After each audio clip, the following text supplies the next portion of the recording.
Under my leadership, we have destroyed the ISIS territorial caliphate. And recently, American Special Operations Forces killed the terrorist leader known as al-Baghdadi. The world is a safer place without these monsters. Without question, although some radical Democrats are questioning just that. The president today touting what is yet another impressive foreign policy victory in the Middle East, tying the death of Soleimani to an October raid that killed former ISIS leader Abu al-Baghdadi as well. The Pentagon tonight sending another 3,000 of our troops, the Army's 82nd Airborne Division, to Kuwait, a battalion of some 750 paratroopers deployed to the same region earlier this week. The Defense Department calling this deployment a precautionary action in response to heightened threats from Iran against American personnel and facilities. Joining us tonight to assess what is now an extraordinary moment in our history, Dr. Phares, Fox Business national security and foreign policy analyst, and Fred Fleitz, national security expert, president of the Center for Security Policy. Great to have you both with us, and thanks for joining us. Waleed, let me begin first with you. The very idea that there would be any voice that would rise up in this country to say this president was somehow reckless and irresponsible as he did what should have been done in the estimation of most analysts I've talked with long ago. Your thoughts? Well, if there was any action that this president has taken against a terrorist, even beyond Abu Bakr al-Baghdadi or the other activities, it's this one. He's dealing with a problem that is an Iranian aggressive behavior and terror activities without waging a war.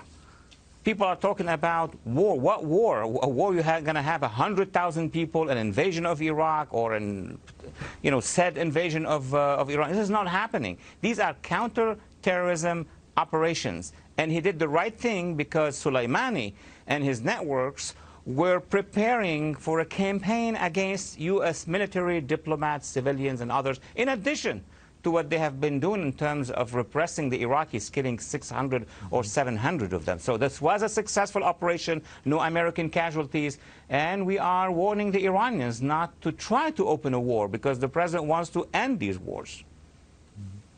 And of course, the Ayatollah, Fred, saying that there would be severe consequences as a result of the action taken against Soleimani. Your thoughts on the possibilities of escalation here?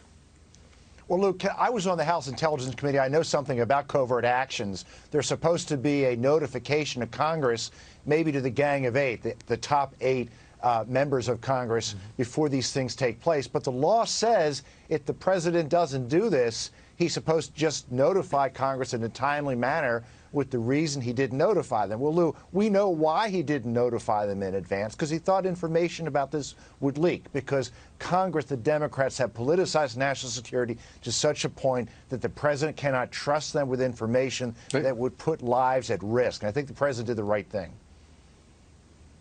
And Waleed, your thoughts on the same issue, because I can't imagine why any president in the situation, opposed from every quarter by the radical left, trying to overthrow his presidency, would feel in any way that it would be incumbent upon him to tell them about the details, even the generality of this operation to take out a terrorist leader.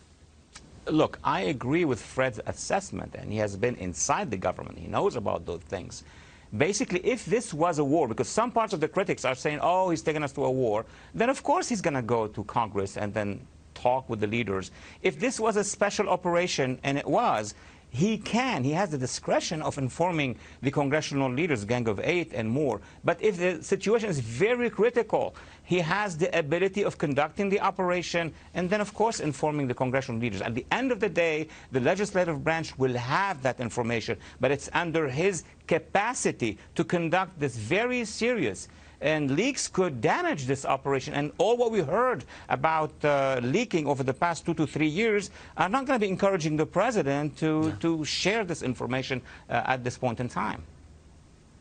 Does it appear to both of you, and Fred, let's start with you. Does it appear to you that Schumer and Pelosi, in their petulant reactions here and purely political reactions on a national security issue as important as this, are really basically trying to preserve the president who preceded him, Obama's legacy, rather than preserve the safety of the American people? I think there's some truth to that, but look, the reaction to this issue just shows the Democrats continue to refuse to accept the legitimacy of this president's election. They've opposed him and everything. They've opposed all his foreign policy appointments, everything that comes up to the Hill, and it is really a shame something this serious, this dire, when U.S. lives are at risk in the Middle East, that we can't come together, that Schumer and Pelosi just can't come forward and say, Mr. President, you did a good job here. This is the right thing. Yeah. I think, Fred, that we have moved beyond they don't accept the outcome of the election. They're trying to overturn the result of the election. Yes, they're trying to do so in the most venal, vicious ways that they can conjure.